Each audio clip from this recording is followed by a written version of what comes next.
Welcome to BB 101 course at IIT Bombay. Professor Srivastava is going to deliver his lecture in Molecular and Cellular Biology module shortly. Please mute your microphone and be ready with pen and notepad to take notes. Thank you.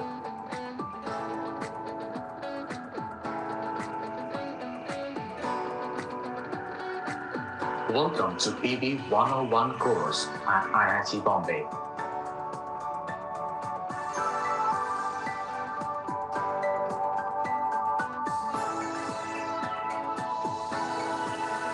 Please mute your microphone and be ready with pen and notepad to take notes. Thank you.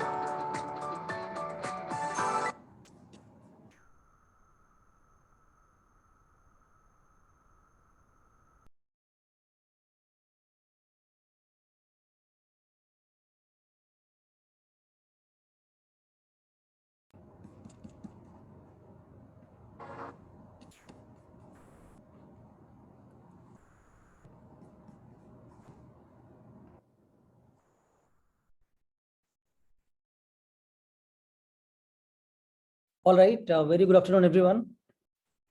Welcome back to BB 101, Molecular and Cellular Biology module.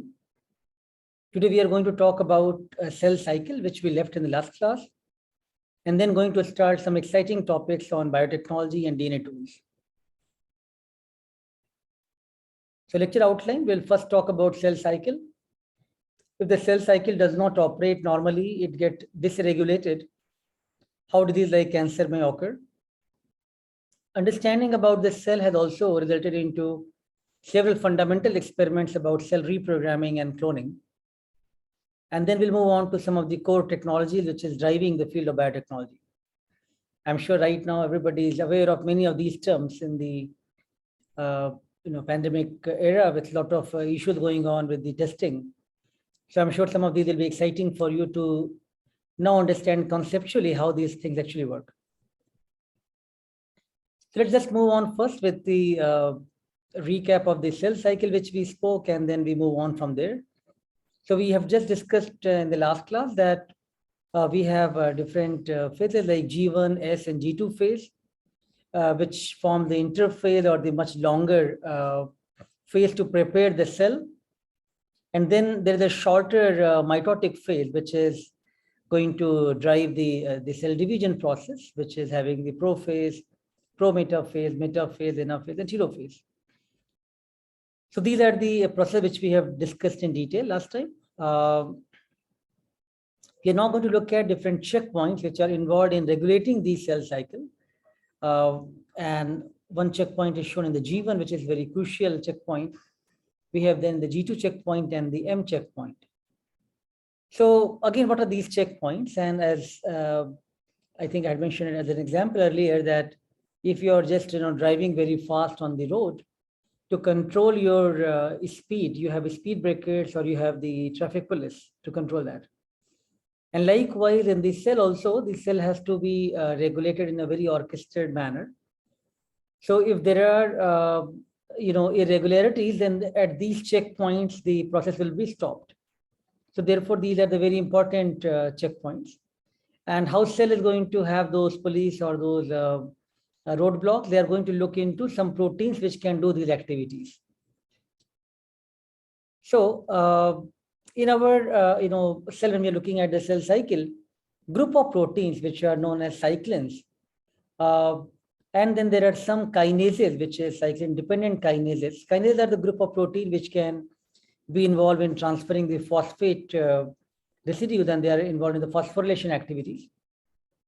These are a specialized type of proteins. And the cyclin proteins, again, these are group of proteins belonging to the cyclins. They are synthesized mainly in the S phase, which you have also read that, the DNA replication happens over there. So when the cyclin starts getting accumulated in the S phase, and now it is moving to the G2 phase, because the cell has to perceive that it is ready for the division to happen at mitotic phase. Now these cyclin-dependent kinases, which I'm drawing in the blue color here, these CDK receptors, these are going to bind to the cyclin proteins, which is getting synthesized at the end of the S phase. So it means now if the DNA replication has happened sufficiently in the cell, and now also as a process of that, the cyclin proteins have been synthesized and accumulated sufficiently. Now these cyclins are going to come and bind now with the CDK receptors, which now indicates that now there is sufficient DNA material available to move for the mitotic phase to happen. And once the cell division happens completed, during the metaphase of the mitotic phase, mitotic cell division, during that time, these CDK receptor, which is bound to the cyclin proteins, that starts getting dissociated. It means that binding starts getting weakened, and now the cyclin gets dissociated with the CDK receptors. So again, this is interplay of the protein and binding to the receptor, which is conveying that to the cell that on these checkpoints, now things are actually occurring perfectly fine. And now once the process gets completed, they get dissociated, and now one could release that CDK back, and once the cyclin will be synthesized, they'll again do the cycle. So this is the kind of a brief idea, which now you can look into a little bit more diagrammatic way here. Synthesis of cyclin happens in the S phase. Cyclins get accumulated, and now on this particular checkpoint of the G2, we have the cyclin and CDK complex formation, which happens after the binding, which now allows us the cell to enter in the mitotic phase. And during the mitotic phase, when the division is happening properly on the metaphase plate, then now it starts showing the dissociation, which could be showing the degradation of cyclins. And therefore, CDK and cyclins, they get dissociated. It again, CDK moves to the G1 phase, and the cycle continues and operates in that manner. So these are the internal signals, right? Like these are proteins which are seen internally, and those are playing the checkpoint roles for the proper cell division to happen. But additionally, there are many external factors also, external signals also, which are important for regulation of the cell cycle. Various nutrients, various growth factors. And even I think one of you had asked earlier to me that in which way somebody of mechanical engineering background could be suitable for understanding biology or disease like that, right? So again, now when we talk about cancer cell, the the overall volume is defined for the cells to grow, right? But these cancer cells, they start still trying to grow infinite way, or trying to really grow as big as possible. So for the normal cell, the density is also going to dictate that now you have to stop dividing if the sufficient density have been achieved for the cell. So that itself starts as a density dependent inhibition process. It means now you don't have to divide because there's sufficient cells available there. However, in the cancer case, despite that mechanical ability, now still they are going to continue dividing. And that's where there is a lot of emphasis from the mechanical engineering side to understand the mechanical properties or mechanobiology of these cancer cell, to trying to understand that in which way cancer cell still overrule these the rules of the cell, and still try to overcome those barriers. Other thing is like the cancer cell or any normal cell, in fact, requires the substrate where it can bind. Like substrate means some environment which is feasible for it to stop and get a shelter and start growing from there, right? So that's why some cells are specialized in the liver, some are in the brain, some are in different other type of tissue, because those type of substrate, those type of environment encourages those cells to grow further. However, the cancer cell, for that matter, do not require many of these properties, and that's what we are now going to talk in this slide. That while the normal cells, they are going to obey all the checkpoints properly, whereas the cancer cell, they do not stop on the cell cycle checkpoints, and therefore they are going to be very much uncontrolled in their movement. Also, even despite that sufficient density have been achieved, they are going to form multiple layers of the cell, like as they keep growing, and that's why you see the tumor mass being generated, which is disobeying the density-dependent inhibition, which is followed by the normal cells. And then they do not require anchorage with the substratum. It means they do not require a very specific substrate to follow for their growth. It means they can just be, moving anywhere and grow in the entire body. Once they circulate from the blood, they can grow anywhere. However, just not something for you to think as a subject, but just think about the general topic of interest. In the cancer, when sometimes cancer get metastasized, it means the normal cancer was treated, and the standard therapy of cancer treatments are radiation followed by chemotherapy.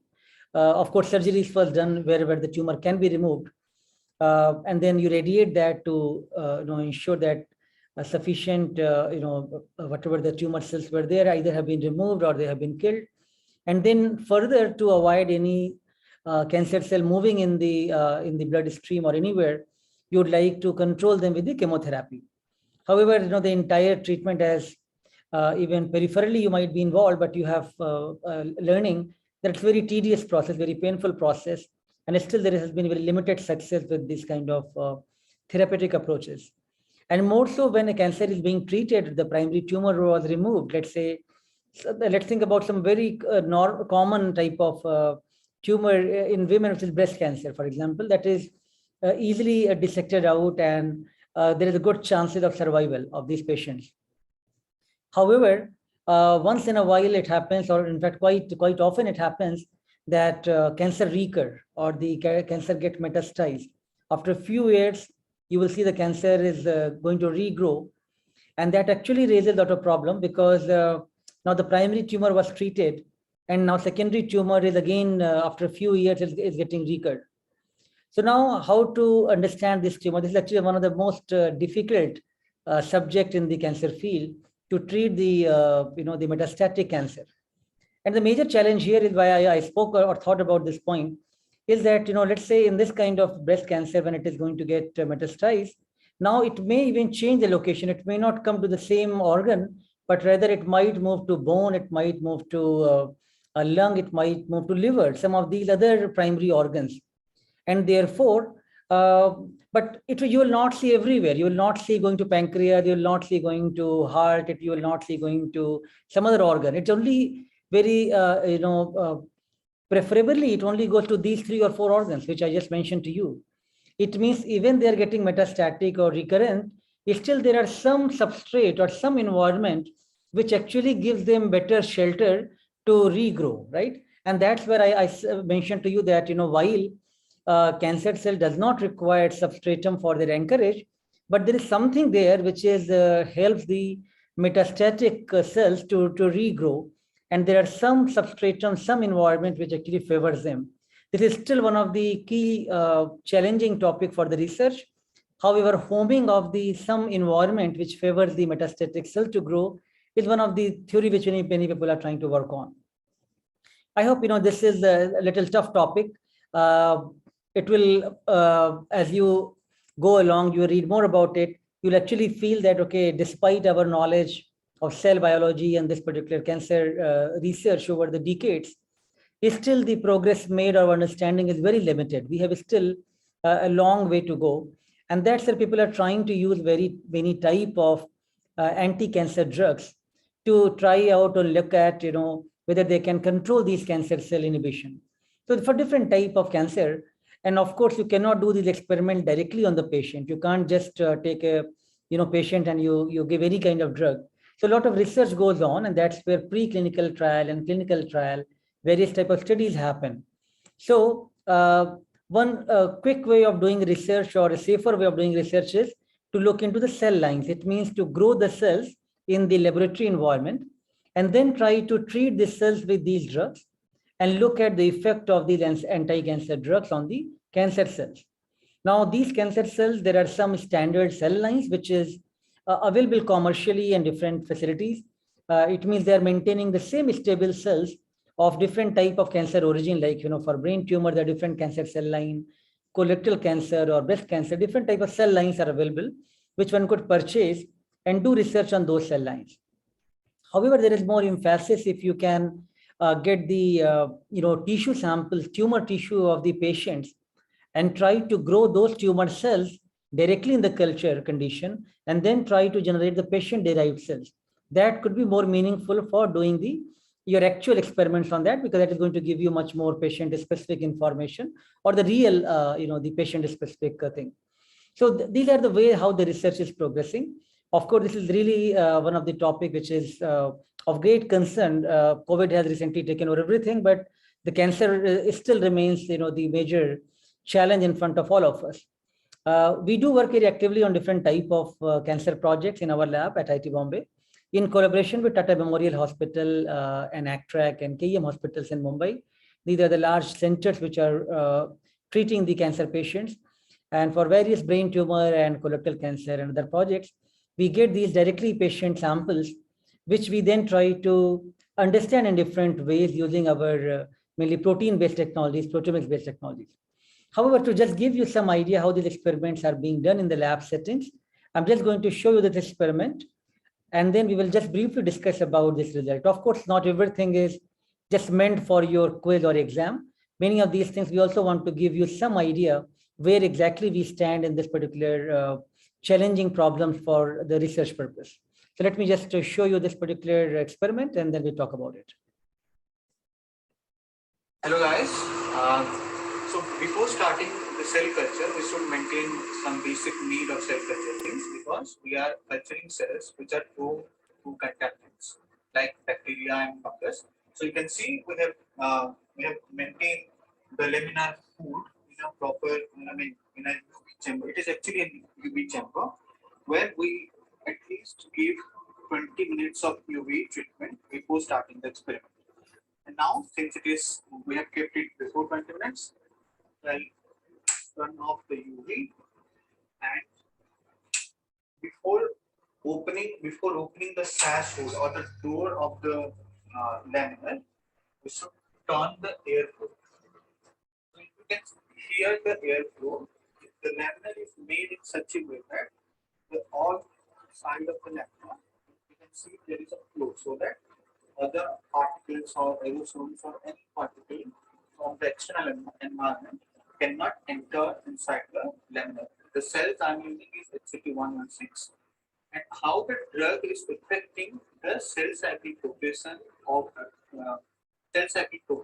in those cells, we will try to see.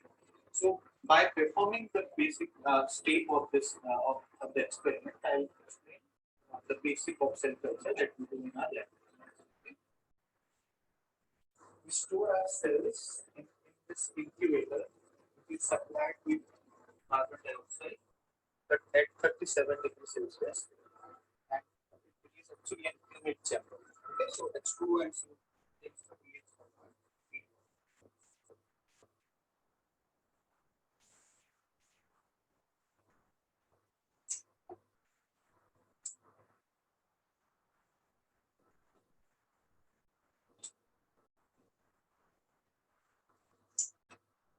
Performing any experiment, we should see how our cells look. What is the morphology?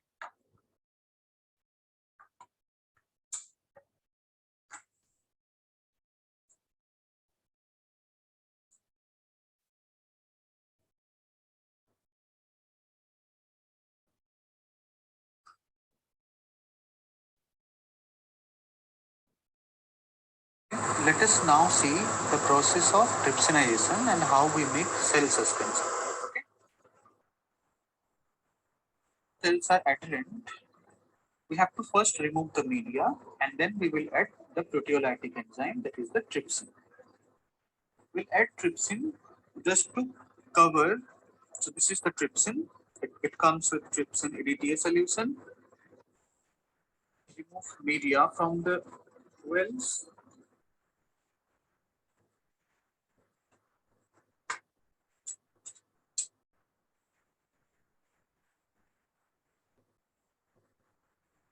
So while removing media, make sure that we are not disturbing the cells.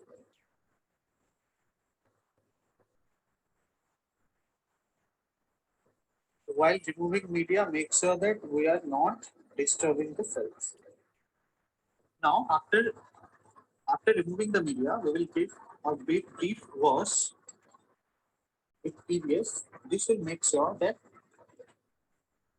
the loosely bound cells or dead cells from the live cell population will be washed out. So I'm getting PBS to wash the cells.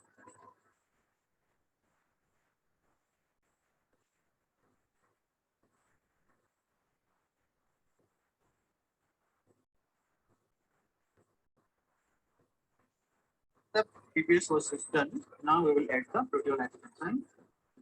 Trypsin. Okay, we let trypsin and keep it for 2 minutes so that it will work on the cells and then it will help the cells in detaching from the surface.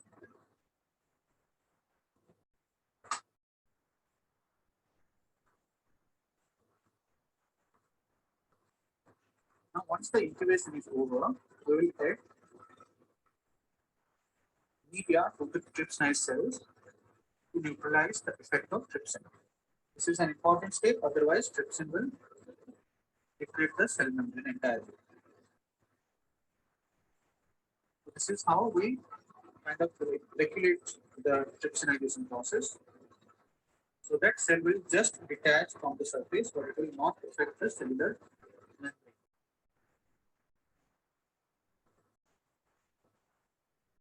So detached from the flask will collect the cells into a 15 mm falcon, and then we will give a brief centrifugation process. We'll spin it down so that we'll have our cells. Okay, and then we will remove the supernatant. And then that cell suspension will be taken for staining with the DAPI or Propylium agar. Now we will centrifuge the fluid electron cells.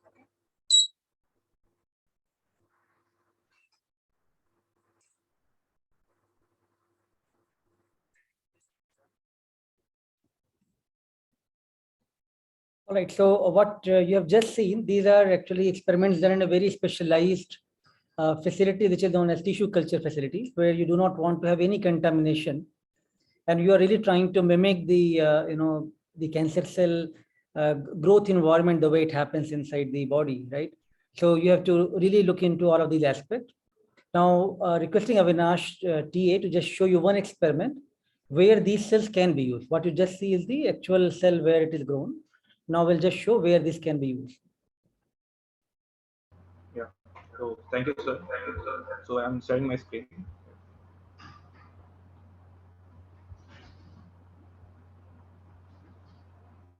Yeah. So this experiment is basically, as you all are aware of, the different phases of the cell line. So this experiment basically to find what are the effect of the anti-cancer drug in the cancerous cells. So here in the plates there are two cancer cell lines taken. So and here we are taking one of the anti-cancer drug. After that we did the trypsinization by using a trypsin enzyme. So basically which remove the cells from the culture plates, and after that we stain those cells with the DAPI and propatium iodide. After that, we use one of the instrument, which is the FACS, basically fluorescence activated cell sorting. So basically, it sorts the cells on the basis of their fluorescence intensity. So these are the basically result from the control cells and treated cells. So here in right corner you can see that the upper one is a control panel. So the first in the x-axis, they basically these are the fluorescence intensity, and in the y-axis this is the count of the cells. So as you can see that in the normal cancer cells, cancer cell lines, so more or less number of cells in the G1 G2 phase, and after that in S phase the intensity is getting higher. So as you now aware that the intensity of a DNA content is increased as when we increase in the different phases of the cell cycle. So DNA is content is higher in S phase, and followed by the G2 and M phase. So here in the control cell, you can see that more of the cells are present in the G2 phase or metaphase. So metaphase basically where the cells are dividing. But after the treatment, you can see that in the lower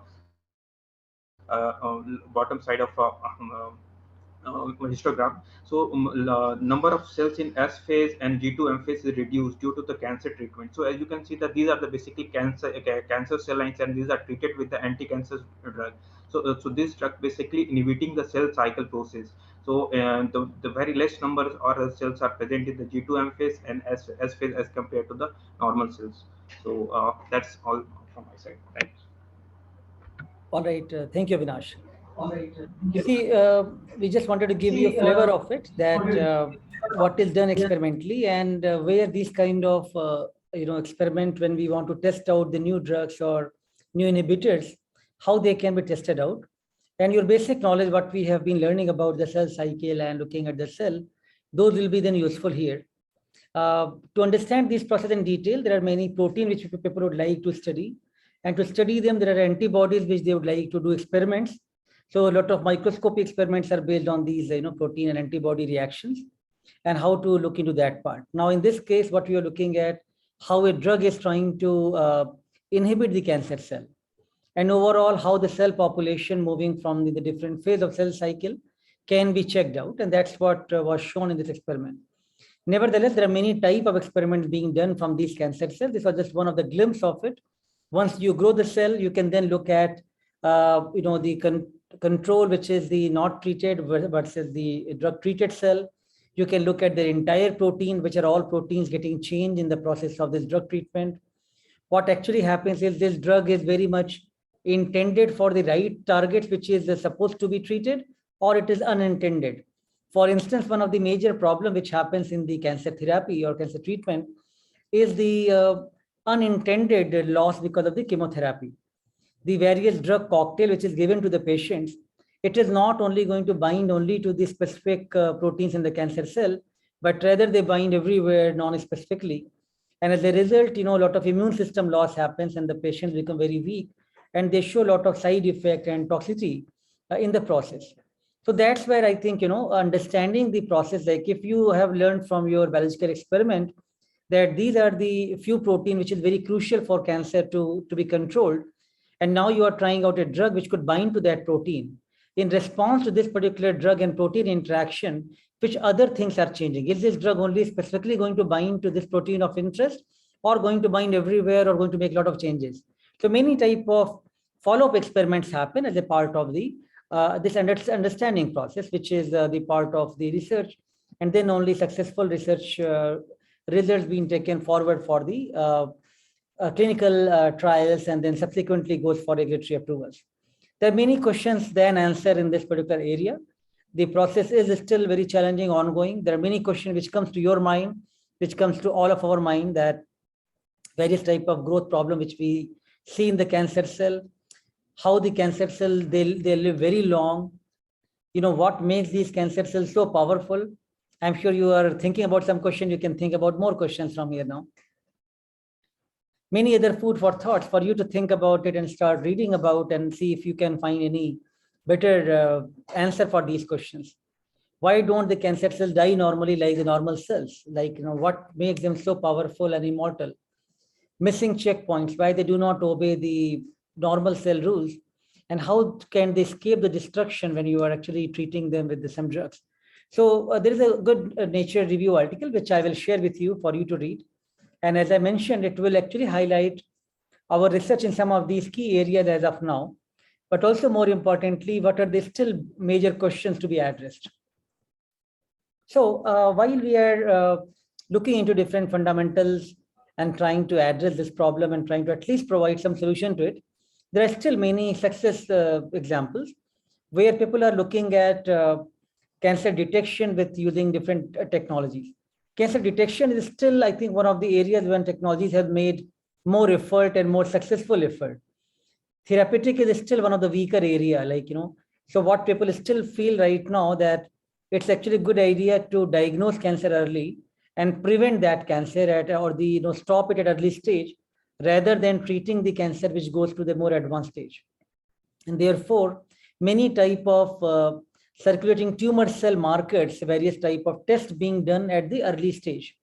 As they will talk more about the technologies, they will talk to you about as well next generation sequencing technologies, which can now sequence the tumor or can sequence the individual's profile even they could indicate quite early.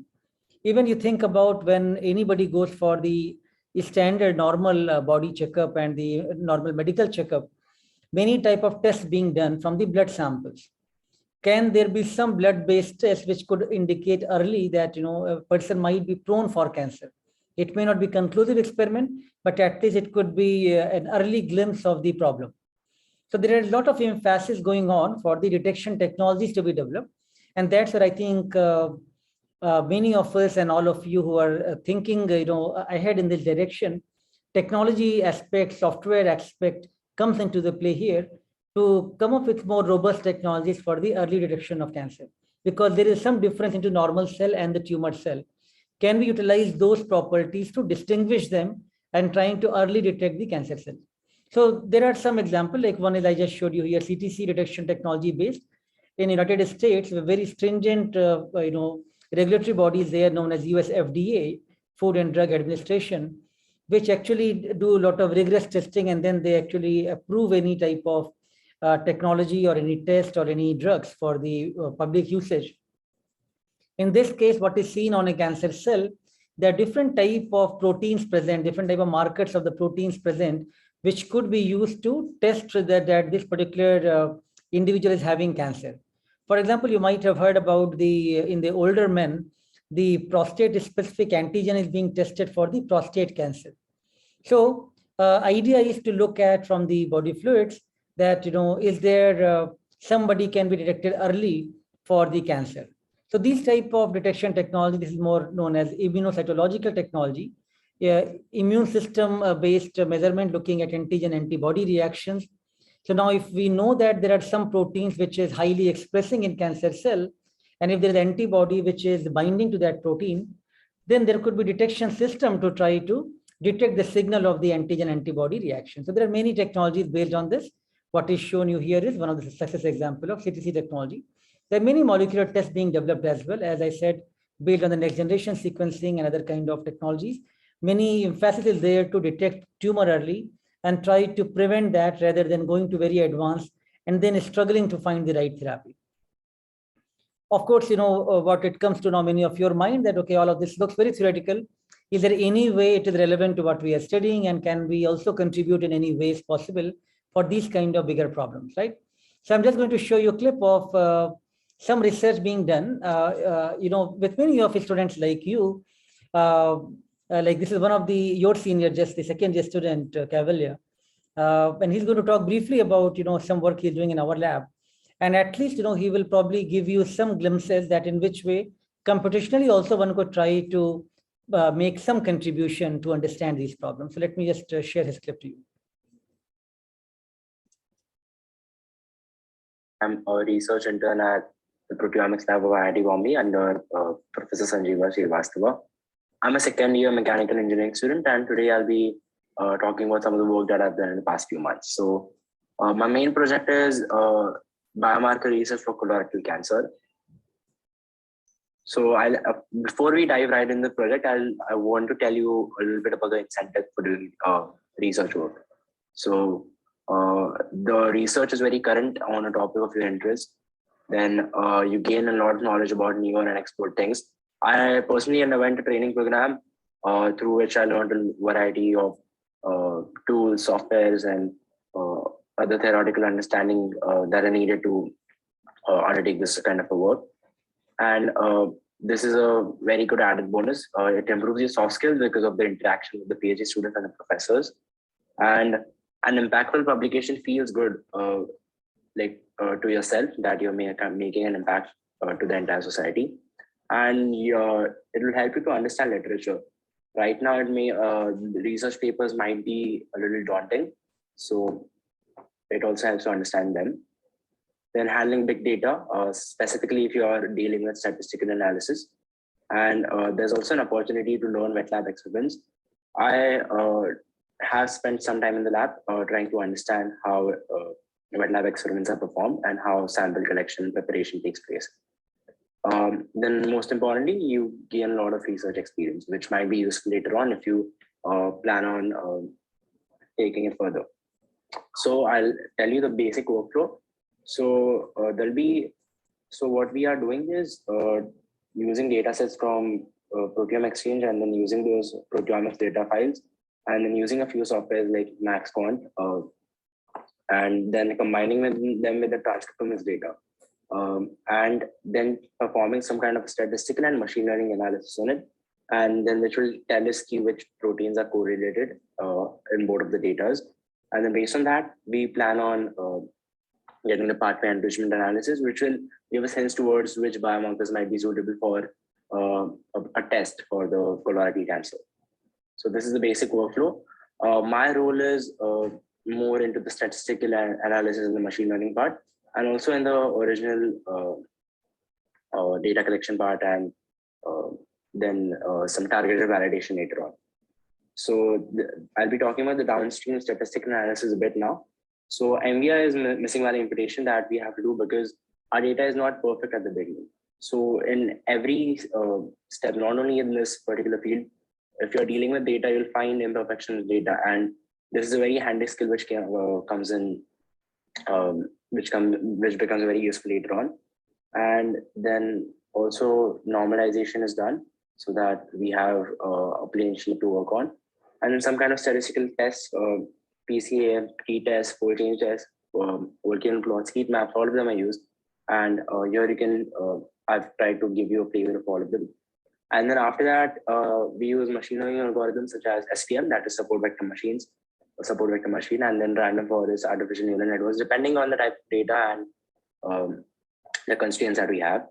And then based on that, we can help to predict and classify our proteins as either tumorous or normal. And during my tenure, I also helped in the COVID 2020 versus 2021 project. That is, we were trying to differentiate between them, and we were seeing that which proteins are getting more upregulated or downregulated. That is showing an increasing trend. So a part of this job was data refining and then doing some targeted validation of multiple reaction monitoring. So I've tried to give you a small glimpse into this. And so yeah, this was a small glimpse into some of the work that I've done in the past few months.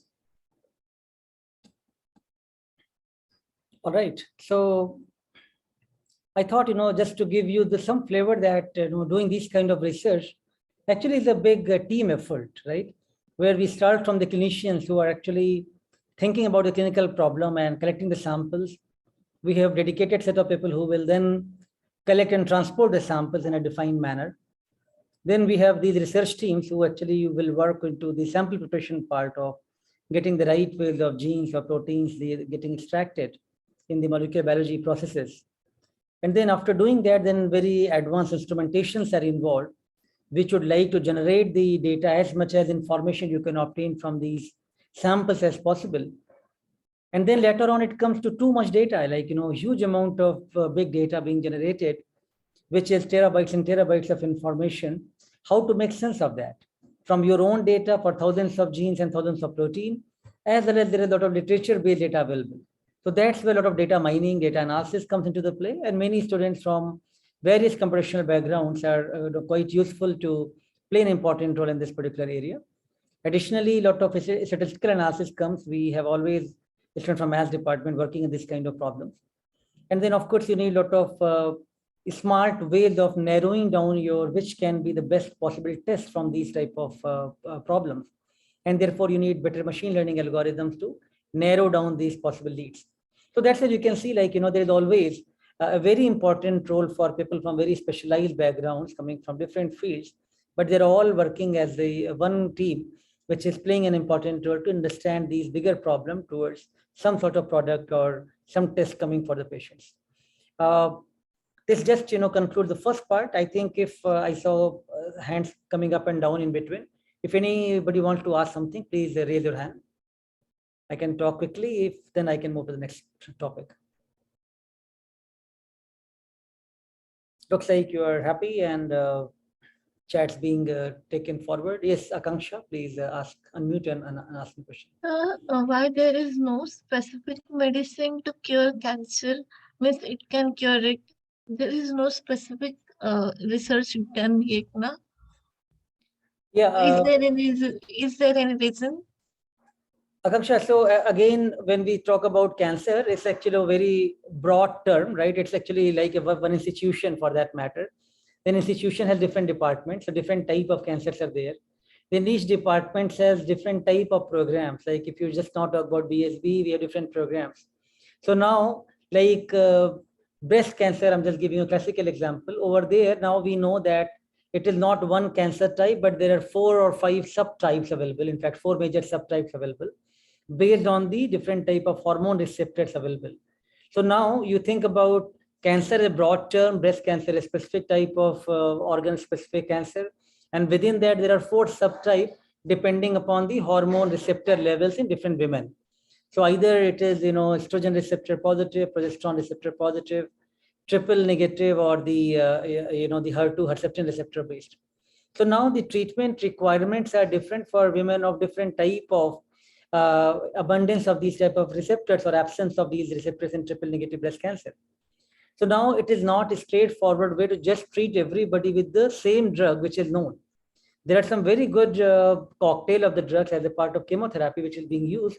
However, you cannot say it's going to work the same way for everybody. And that's why you see a lot of a side effect if the drug given to some individual is not binding well to the type of receptors they have, then they're going to bind everywhere, and then they're going to show a lot of non-specific binding and toxic effect. So therefore, now there has been more emphasis about looking at precision medicine or personalized diagnostic, personalized medicine, which is now a big shift happening. And as you go along in my lectures from today and the next lecture, I think you will get more and more broader vision that where this entire field is progressing, how the technology is and the medicine is actually progressing very rapidly. And there is so much now knowledge being obtained from the sequencing technologies to really take that kind of decision that what can be best test, what could be best therapies for those individuals. It means you cannot just assume that everybody is going to get the same treatment because they're all having prostate cancer or breast cancer. They may still require some very specialized set of drugs. And that's where the personalized medicine is going to be very useful. How it will happen, that we will show you in the next segment of the topic when I come to that. I'll take one question from Shivesh now. So like you said, like you suggested that there must be a substrate condition for the cell that they like more frequently occur in the organs like hearts and lungs. But can it just be that these organs like hearts, lungs, and liver in general have a higher traffic of blood inflow and outflow, and that is why they have a higher probability of like all right, Shivesh, being the sites for metastasizing? That's right. So excellent point. Just to clarify, I think what I said that for the normal cancer cell, they do not require a very specific type of substrate, right? That's where they're able to grow very indefinite way without any substratum or anchorage requirement. However, for the metastatic cells, when the cells regrow or recur, the cancer reoccurrence happens, that time what has been found that for some reason that the recurrence of the metastatic tumor actually finds some specific home, a specific location to grow. It does not grow everywhere. For example, the breast cancer after metastatic, it's not going to go to heart or lung. It's actually going only to the liver or bone or to the one more organ, brain, I think sometimes. So these 2 or 3 organs are the specialized organ where only these cancer cells will be regrowing, So now the challenge comes that what makes these organs like the secondary organs, which was not the primary, like primary was the breast cancer tumor. But now what makes these cell to regrow in a different environment? Although and how the treatment should be given now, if the treatment should be given for the liver cancer or treatment should be given for the breast cancer. So these are the challenges. And therefore, in this case, it was not something linked to just the blood that where it is going to flow, but rather something is providing better substrate for the liver or the bone, where it is allowing the regrowing cancer cell, metastatic cells, to further find their home and get ability to regrow better. Ankit, I'll take this question from you now, and then this is last. Actually, I think a lot of you are getting interesting ideas now, but I will again get delayed. So Ankit, and then we'll move on to next topic. Hello, sir. I want to know why the cancer cell doesn't affect much at the initial stage. Cancer cell does not affect much at the initial stage. Please rephrase your question. It's slightly unclear to me. Sir, why these cancer cells doesn't affect much at the initial stage? Oh, does not affect much, you mean? Okay, right. See, there is always that battle and interplay of the normal cell versus cancer cell. It's always happened that some cells will be growing, suspicious way, and then body's repair mechanism would like to control those, right? So that thing happens quite long time, and that's where even at early stages it is going to be benign. Only after reaching to subsequent, growth and mass, and when there is some mutation starts happening in these, that triggers the overall impact of it, and that becomes more of the from benign stage now started getting to more of the severe form of the higher grade of the cancer. So that's where when that switch happens, it is still very difficult to answer. Nevertheless, at the quite long, it takes at least 10-15 years time for these cells to actually grow, and body tries to control them with the repair mechanism, and when does not try to does not control them finally, and they are actually generating sufficient mass with some trigger with mutations, then they became more uncontrolled. Ritik, I can take your one last question now. Thank you. Your voice is very weak, or please unmute. Sir, like the cancer cell grows very fast, can't we use it to our own benefit? Like if the lizard tails get cut, it grows, it can grow its cells very fast to regenerate the tail. So like a regeneration ability or something. No, absolutely right. In fact, these are the properties which people look at from the mechanical properties or different device point of view. One is growing slow, one is going really fast. So can we use that fast growing property to capture that, to detect that early, or even for that matter to use it for the different type of applications? So these are really interesting ideas, and a lot is going on to utilize the cancer properties for different type of applications as well. All right, so let's now move on to the next topic, which is in connection with what we have been discussing about cell cycle, but also linking to the development and how it is important. So I'm going to talk about the animal cloning, or it means how to generate the animals from the process of, while we have studied about the meiosis and mitosis, we have looked into the normal fertilization and development process briefly, but how it can be done directly from the cell to trigger to develop these type of embryos and eventually the whole organism. So one classical experiment started from Sir John B. Gurdon, who took these frog egg cells and they did the UV treatment so that now the nucleus is destroyed, and now this egg cell become enucleated. So for the normal fertilization process to happen, there should be a sperm cell which is going to fertilize and then form the embryo. In this case, what they wanted to do without having need for the sperm cells, can we still induce the embryo development? So now for doing that, he did two experiments. One, he took a frog embryo, and from the early stage of the frog embryo, took a cell and now going to, which is a less differentiated cell, or he took a cell from the intestinal or the normal somatic cell of the adult, or the frog tadpole, which has been slightly grown, not adult like frog, but tadpole, which is grown as compared to frog embryo. So this is less differentiated early embryonic stage cell. This is fully differentiated somatic intestinal cell. So now fuse this particular enucleated ova with the donor cells and trying to move this nucleus to this particular enucleated egg cell. So the experiment were either transplant nuclei from the cells of frog embryos and or in the tadpoles into the egg which is enucleated or the nucleus has been removed. What it resulted into, two possibilities. One was that where he took the early embryonic cells, those actually resulted into the tadpole development. It means that, that could mimic the normal fertilization process, and the embryonic development happened, resulted into tadpole development. Whereas when they took the somatic cells or more developed differentiated cells, from there, the most of the cells did not form the tadpole stage. Only, I think, less than 2% or so were able to develop into normal tadpoles. It means he was able to show that at the early embryonic stage cells, if you use those, they are going to be very receptive, and they can actually be utilized for this kind of cloning experiment. So how our ability to understand the cell cycle and try to control those, trigger the stimulus and develop the whole embryo from it was actually one of the very fundamental and nice experiment for the basic sciences done long back in 1950s by John Gulden. Later on, I think still before you were born, but still quite more recent success of 1997, when Dolly sheep was born. I think some of you might have heard about the story of Dolly. And here the idea was, because now we are moving from the frog, we are talking about a mammal, we are talking about an animal of a lot of commercial value. So the memory cell was taken from this particular sheep, and that was kept in the culture condition. Now you know the petri dishes, you know the culture which provides the nutrients for the cell to grow, right? So the cells are taken from the memory cells. These are grown here, cultured, and they are going to almost, semi-starve them so that they are not going to be actively growing into the cell cycle growth of G1, S, and G2 phase. Rather, they try to control them at the G0 stage or GO stage, just before G1 for some time, and keeping them in the cultured condition. So now think about, our understanding about cell cycle and its stages, our ability to grow the cell, and doing these kind of experiments led to these kind of scientific fiction to become reality.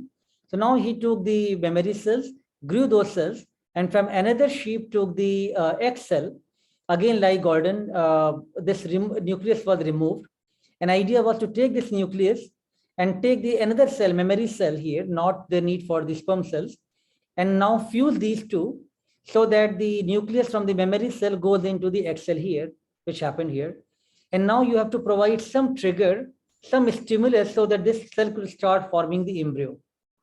And that's where a lot of success and failure happened. A lot of trial and efforts were made by a team. And only, I think, 1 or 2 successes were made out of 300 attempts which they did.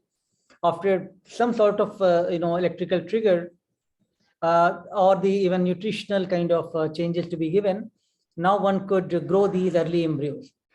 Now this, as you have briefly heard earlier, that from the fertilized cells, now the early embryonic developmental stage will happen.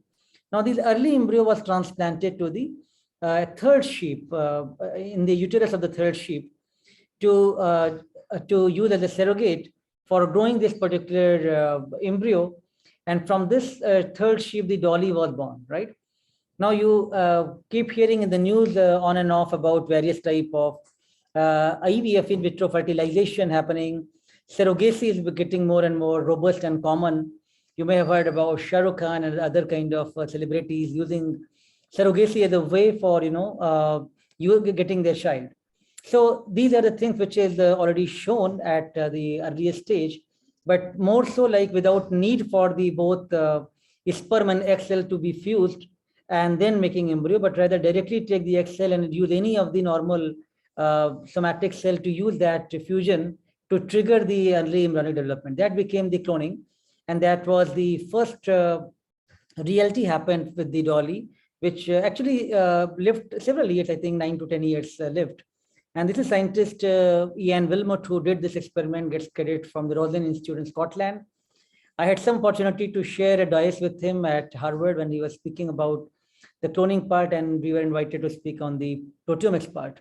So, but of course, I'm not the expert of the cloning area, but just to give you some idea that in which way cloning is moving forward, there are a lot of experiments has happened to even grow domestic animals and look into cloning the cat. For example, in this case shown is the rainbow cat, and that is having, same cloning phenomenon being used. But now there is not exactly similar observations can be made from morphological way, because if you really look very closely, the patches are orange here and patches are gray here. So there are some differences which one could observe even in the cloned animals. So therefore, all the cloned animals may not be exactly same. Although cloning process may look like a photocopying process, you just simply do photocopy and generate animals of the same features, but may not always be same. And there are many defects also being observed in the cloned animals. So those kind of issues have been seen. So therefore, animal cloning or human cloning has been banned. What has still continued is our understanding of therapeutic cloning, therapeutic ways of, because a lot of accident and many time rejection happens if you transplant the things from different individual. Can you really try to utilize the embryonic stem cells for therapeutic purpose? And these embryonic stem cells are the more unspecialized cells, which by providing different type of culture medium, in which way you are providing some nutritional elements, which is making them more specialized for either liver cell or nerve cell or blood cell. So those kind of things can be converted from the embryonic stem cell, and one could generate more specialized cell, which could be used for the further therapeutic purposes. So many scientists have been working into how to understand this type of stem cells and how to make them even converting to the pluripotency, or means ability to generate any type of cell for the various type of therapeutic purpose. So scientist Dr. Shinya Yamanaka, he did experiments where he took the skin precursor cells and then he tried to use various type of transcription factors, which are shown here. You don't have to memorize any of these names, just for you to get an idea. So various transcription factors, when they fuse with the skin fibroblast cells, they generated the induced pluripotent stem cells. And that was very major breakthrough happening, which actually led like both of these scientists, John B. Gurdon, showing the frog cloning can happen by mimicking the normal reproduction process, by changing that, and understanding the cell reprogramming can be done. And Shinya Yamanaka to try to induce the stem cell pluripotency. Both of them became the real major breakthrough in our field, and that led them to get the Nobel Prize. Let me show you this clip here quickly. By the way, these are one of the most challenging problems in biology, to look at cell reprogramming, how the cells can be reprogrammed to develop into either pluripotency or to develop into the full embryonic stage. These things have been quite challenging, and these two scientists have made effort to provide some fundamental understanding toward these problems. Next to the 2012 Nobel Prizes. The first was awarded today for groundbreaking work in reprogramming cells in the body. Ray Suarez looks at those achievements. The Nobel Assembly at Karolinska Institute has today decided to award the Nobel Prize in Physiology or Medicine 2012 jointly to John B. Gurdon and Shinya Yamanaka. The two scientists are from two different generations and celebrated today's announcement half a world apart. But today they were celebrated together for their research that led to a groundbreaking understanding of how cells work. Sir John Gurdon of Cambridge University was awarded for his work in 1962. He was able to use specialized cells of frogs, like skin or intestinal cells, to generate new tadpoles and show DNA could drive the formation of all cells in the body. 40 years later, Dr. Yamanaka built on that and went further. He was able to turn mature cells back into their earliest form as primitive cells. Those cells are in many ways the equivalent of embryonic stem cells because they have the potential to develop into specialized cells for heart, liver, and other organs. Dr. Yamanaka is currently working at Kyoto University. Embryonic stem cells have had to be harvested from human embryos, a source of debate and considerable controversy. For Gurdon, the prize had special meaning. At a news conference in London, he recalled one school teacher's reaction to his desire to study science. It was a completely ridiculous idea because there was no hope whatever of my doing science, and any time spent on it would be a total waste of time, both on my part and the part of the person having to teach him. So that completely terminated my science at school. The men will receive their award in Stockholm in December. All right, so well, I showed you this clip on one hand to give you some motivation that how the basic sciences are being awarded.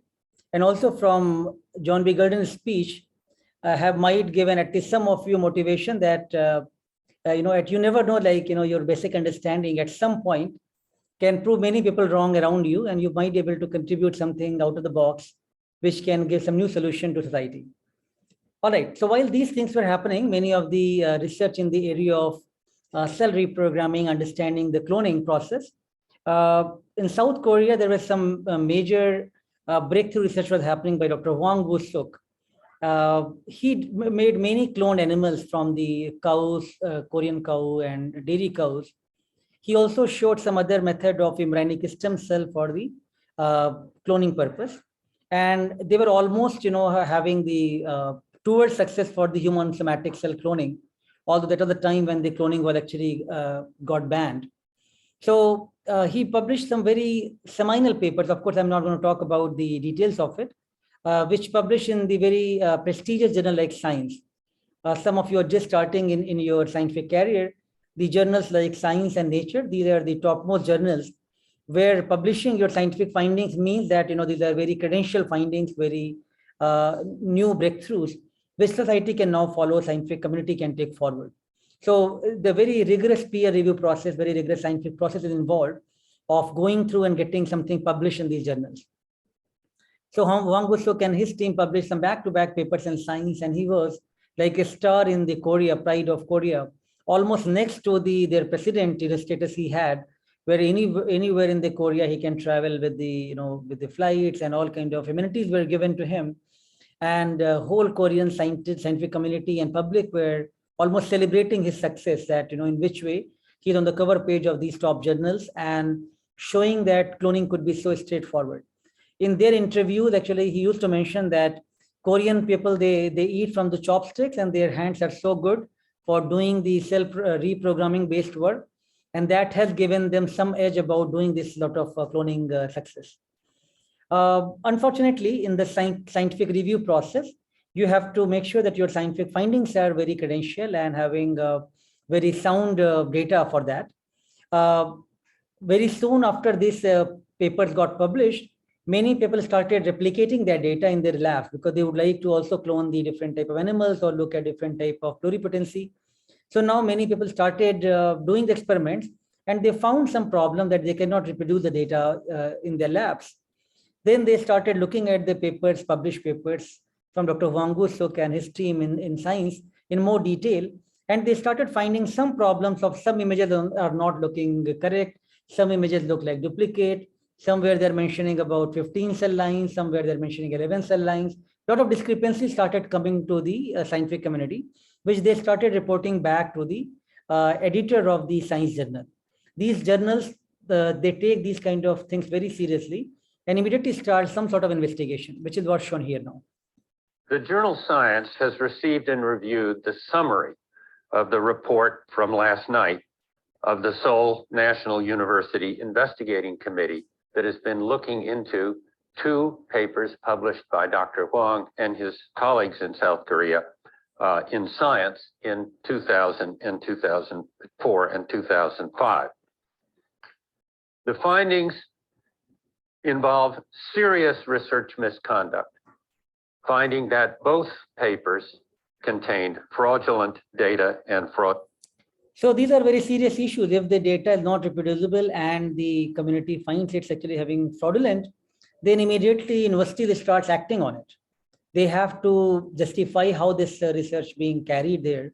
And therefore, Dr. Hwang Woo Suk was called to their Seoul University in the night itself at 2 a.m. for the further investigation.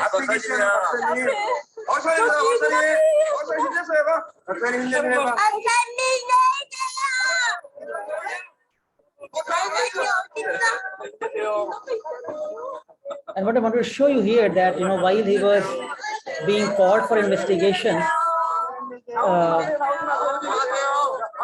the public had over there a lot of support for Dr. Hwang Woo Suk. Like they were actually thinking that United States and other developed world, they are very much envious of his success and research. And therefore, these kind of things are just to, catch him unnecessarily.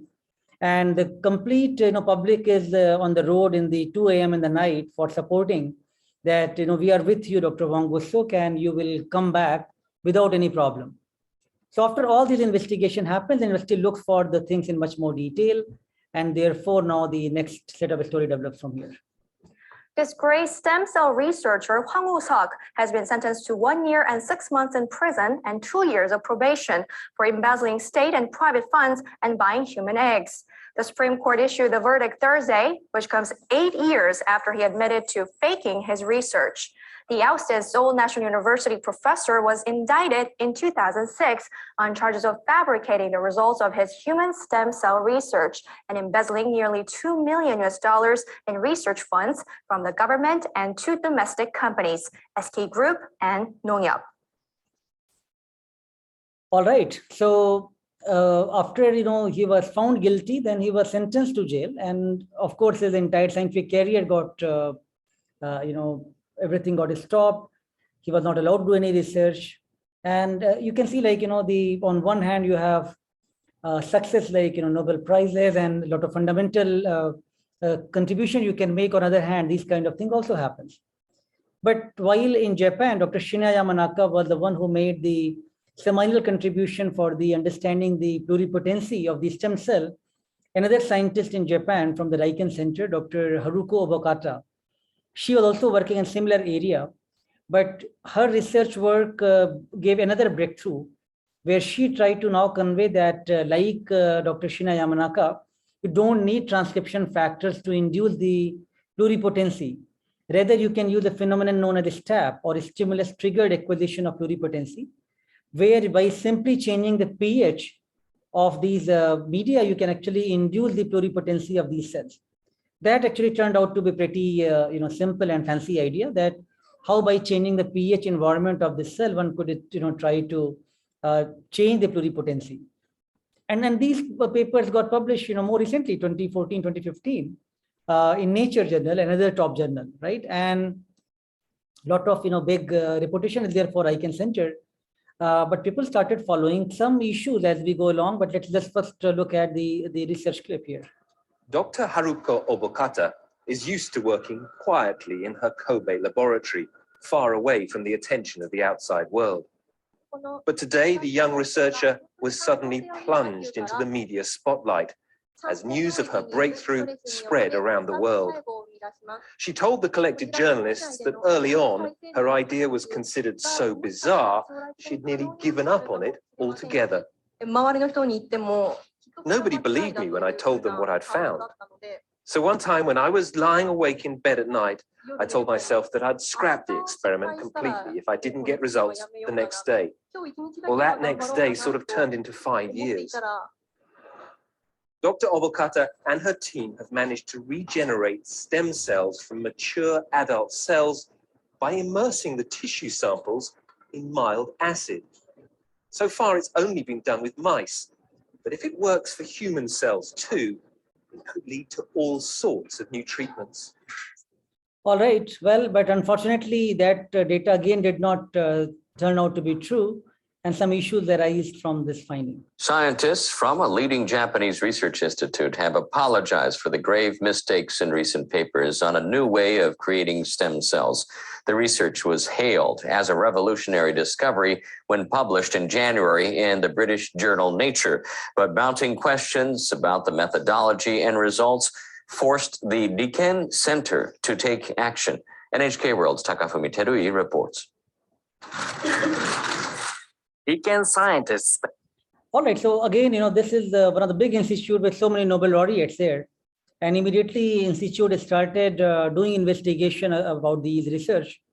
And they have to really look at media, they have to look at the journal, they have to look at the reputation of the university.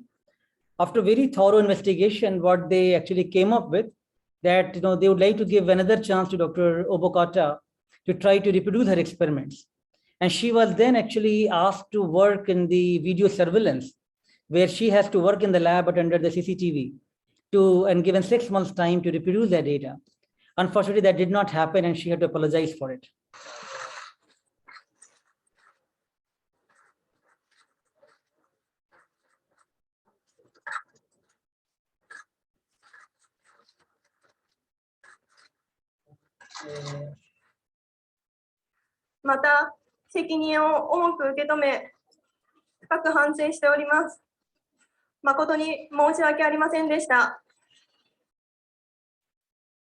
All right, well, of course, her career got destroyed. She was not allowed to work back. But unfortunately, all the co-authors or the team, which is part of these type of scientific scandal, they all get penalized, they all get jailed, they all get various type of penalties. And in this case, one of the co-author that turned out to be very sad, that committed suicide directly in the lab. The co-author of an infamous and controversial stem cell paper that was eventually retracted has died of an apparent suicide. Yoshiki Sasai, heralded as the brain maker by the journal Nature in 2012, was found dead Tuesday in his research building. Sasai co-authored a stem cell paper released in January that claimed stem cell. All right, well, so this just conveys all of you that research world is exciting, but it's really important to make sure that you are working very honestly. And as you go along, you will always find, while in your scientific journey, whether as an engineer or as a researcher, there are so many opportunities to compete and show you that you are best in the world. But in the process, I think it's important that you do follow the best practices possible. Doing any kind of plagiarism, copying somebody's ideas, copying somebody's text, somebody's writing, or even reporting something which is incorrect. All of those things are going to be very crucial for any type of institute's prestige point of view as well. And of course, you as an individual, your scientist point of view. So these are very important things to look into ethics in science and research. And I just thought to convey you, along with talking about science, also the significance of these type of research, the cell reprogramming, understanding about the cell cycle, and using the best possible knowledge from those toward the understanding the cloning and the therapeutic aspect of the stem cell. All of those have led to the rise and fall of the stars. We have seen both the type of stories here, and probably the failure part of a story will give all of you at least some eye-opening things as you start your journey in IIT Bombay. I'll play this clip here and would like to convey here that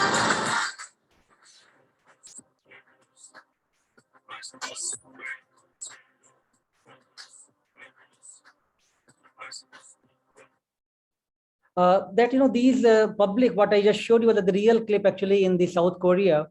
The public was very much supportive of Dr. Hwang Woo-suk. He was a star scientist, and the public was very much emotionally connected with his findings, and in which way South Korea was in top news in the whole world that time because of scientific contributions. And they all were very supportive that it is just conspiracy against him. However, it did not turn out in the long run. But imagine that, whether you make some devices, you make some softwares, you make some contribution, you compete in the international forums, going from the IIT Bombay branding, it is actually going to be very important to live up to your reputation, to live up to your credits, because once your image or reputation is being tarnished, it's very difficult to restore that. I think as you will be seeing, when you will be ready for your examinations here, Director IIT Bombay will give you some honor codes to follow.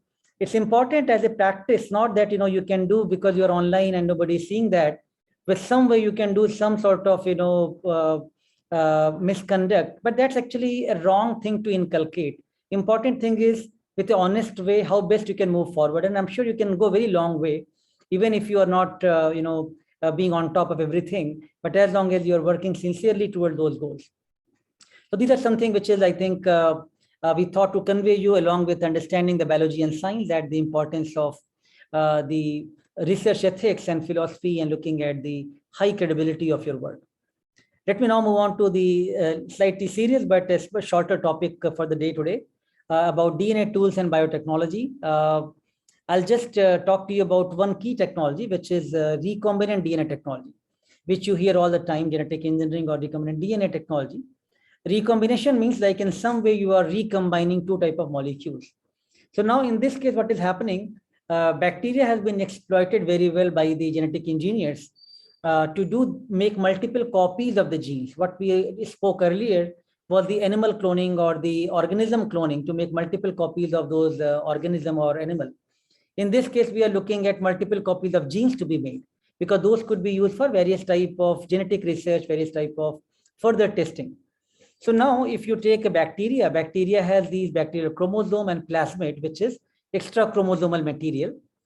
Now, if you have a gene of interest, which you know that this gene of interest is important to study or can be used for a pharmaceutical product, now you would like to make multiple copies of these genes so that you have sufficient amount available to do your experiment. So first you will take out, from the bacteria, you extract out the plasmid, the green colored one. And just imagine this is, let me take a piece of paper, and let's say this is a circular thing now, which is a plasmid. And now when you cut open with the scissor, it becomes open like this, right? So now this open thing is, this is what is the plasmid has been cut. And now when you take a gene of interest, you would like to now plug in that gene of interest here and would like to insert that gene here so that now it can make the nick and make it again circular. So this is what the process known as the recombination or the recombinant DNA plasmid formation, where a gene of interest is inserted in the plasmid backbone. Now, once this process happens, then you are going to move this plasmid back in the bacteria, because bacteria can grow the plasmid and make multiple copies as the bacteria grows. So now it can make multiple copies of this plasmid.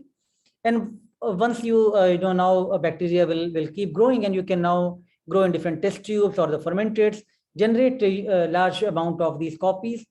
And these DNA could be extracted for the gene of interest, which could be used for further experiments, whether you want to look for the plant-based genetic engineering experiments, you want to look at some of the marine biology-based work to look at the cleaning the toxicity, various type of other genetic engineering-based research, or even making the proteins for therapeutic applications. Those could be now taken forward for the various type of applications. So this is a core technology which could be utilized for multiple applications, as we'll be talking more and more about it. So again, what is happening here? We are utilizing our knowledge, our years of basic understanding of the microorganisms, right? As we have been discussing earlier, where those basic concept fits into that, why we need to know about the cell organelle, their property, the gram stains, the cell wall, all of these things, why we need to learn a lot, because those properties then utilizes towards some applications as you go along. So in this case now, what is utilized is the plasmids, which are the extrachromosomal material of the bacteria.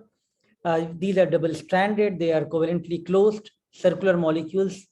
There are different type of name which you will see. The names are not so important here. These are the cloning vectors, which cloning vector means now these plasmids can be used as a vehicle to take your genes of interest and move to different applications for the genetic engineering and that work.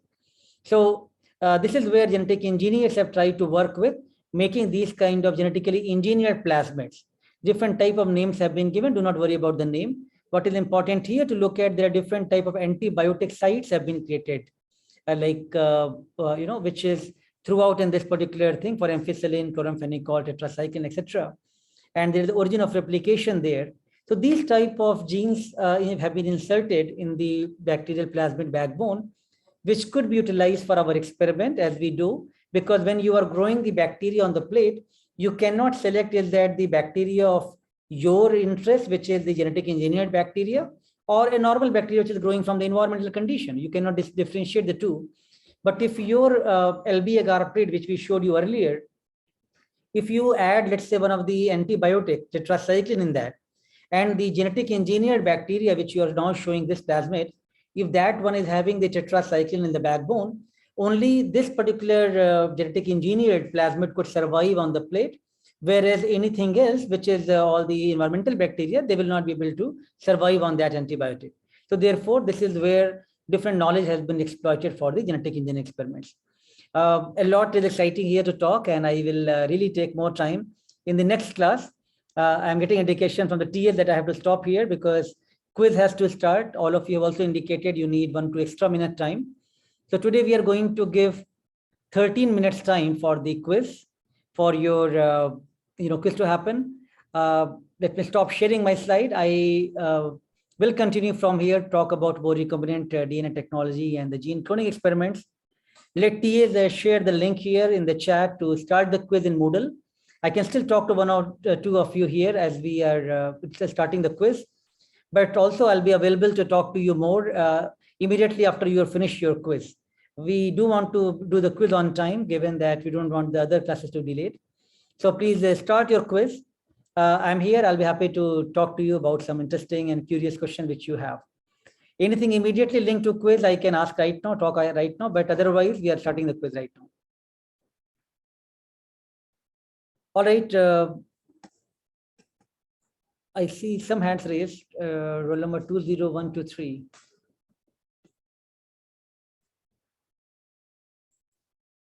Please unmute and ask me what you want. Yes, sir. Yes, sir. Good afternoon, sir. So what is the exact marking scheme for the quiz for the multiple correct questions? All right, so you brought the right question. For the one single question, if you are doing wrong, one single option, then of course you will get complete marks or no marks for that matter, no negative marking. But when there are multiple options there, and if you click the wrong option along with the right option, then there will be a negative marking for that wrong option, because we do not want you to just try everything and say still you'll get the right marks. So although there is no negative marking policy, but for few questions where there are multiple options correct, you may conceive there's a negative marking as well. I hope that clarifies your doubt. So how much is it, like 1/4 of the question marks or something like that? Ankit, can you clarify this point? It depends on the number of wrong options present and the number of wrong options you mark the question. Okay, sir. Thank you, sir. All right, so I hope that clarifies, but we are trying to keep it not many questions which will be like that, only few questions where it could be more than one option. But in general, it will be one best option will be taken forward. Akanksha, you want to ask something? Quiz has been started, Ankit? Yes, sir. Okay. So students, quiz have been started. Class officially have been finished. So after the Zoom, this particular your quiz, if you want to leave, you can leave. Those who want to stay and talk to me will be welcome to come back and join me. Thank you very much, everyone.